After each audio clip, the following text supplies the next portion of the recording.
My name is Jim Torp, and I'll tell everybody, the reason why I'm here is I want everybody to know how Paul Walker was, how Roger was, you know, what happened before the accident, up to the accident. I'm speaking on behalf of my son, who was here, who watched his two friends burn to death in the car. There's nothing they could do, nothing Paul Walker's best friend Newt can do. They were all here trying to put the fire out, and they just didn't want to believe that it happened. They, you know, I mean, there was a lot of speculation that Paul got out of the car and, you know, he was in a police car and moved off. We heard a lot of rumors within the first half hour that all this happened, but we know for a fact that Roger was driving the car, Paul Walker got in the car, they went for a little ride before they parked the car into the warehouse with all their other toys, and tragically, they both had died in this crash. Knowing that two great people died in a tragic car accident, and I knew the repercussions were going to hit a lot of people. There were a lot of the fans that were down at the fundraiser that we were doing were crying. Some of Roger's and Paul's closest friends came up. They couldn't get, you know, past the barricade. They were praying on the streets. All of us were praying, and we went into prayer. And after prayer, it dawned on me that North Park Church is right there, and where all this happened. So I don't know, I haven't really got any sleep over this. I'm here for my son. My son's having a hard time because he watched two of his friends burn to death, and that was the hard thing. There was nothing he could do, and he's never gone through anything like this before. None of us have.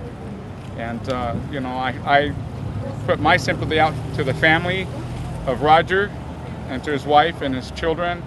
To his son, thank you for driving me around yesterday in your golf cart. I enjoyed sitting, laughing with you, having some tacos with you. To Paul's daughter, I'm sorry that this had to happen to you, and while we were there having a great event, I hope that we can finish this event and these toys get to the children that they were earned for. We got to keep Paul's organization going. I hope everything out of this tragedy, that good will still follow, because I know that's what Paul would want. I didn't know Paul personally other than meeting him yesterday. He was a great guy from the time that we laughed and stuff, but I think his organization needs to go further.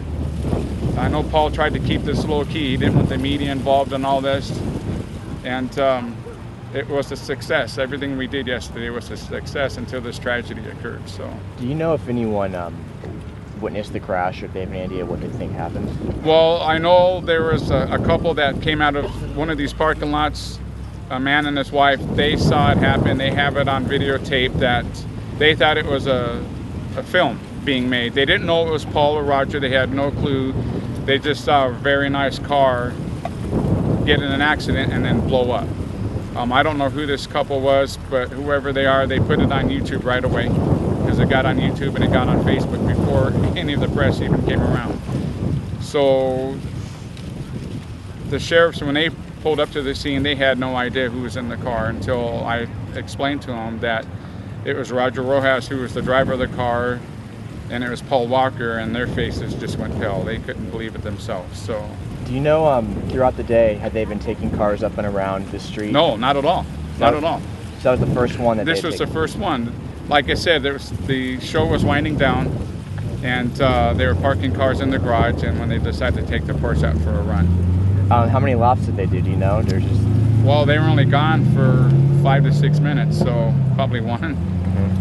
Mm-hmm. The smell you smell right now, is that what it was last night? Was it just the burning fuel? Yes. Mm-hmm. Yes. And when I came up to see what was going on myself is when you saw the charred car. There was nothing anybody can do. The car was in pieces.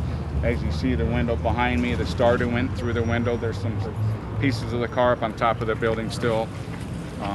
You know, I'd like to know how they lost control of the car, because they're both experienced drivers, and this is a straightaway. So it's hard to fathom what happened.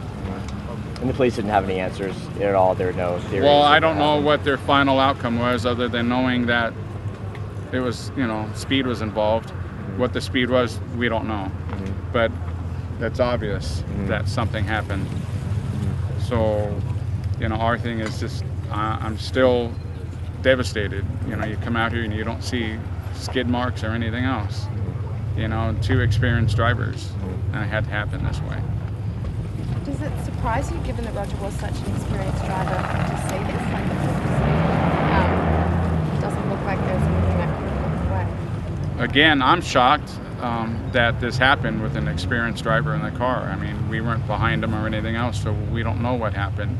I know some of these buildings have cameras on them, and hopefully the police will do their investigation and conduct these business owners and see if they can get a copy of the tape. I just missed the beginning, but I understand that you were at the function that Paul was at, and he was walking around. Could you just describe what sort of mood he was in?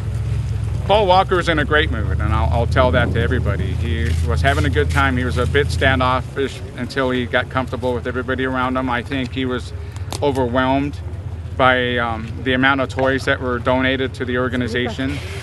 He was excited when he was there for a while. After he was there for a while, he got comfortable with everybody, taking pictures and walking around laughing and looking at all the cars and talking to people about the cars and talking to my son with his truck. And I mean, he was just having a good time. He was Paul Walker.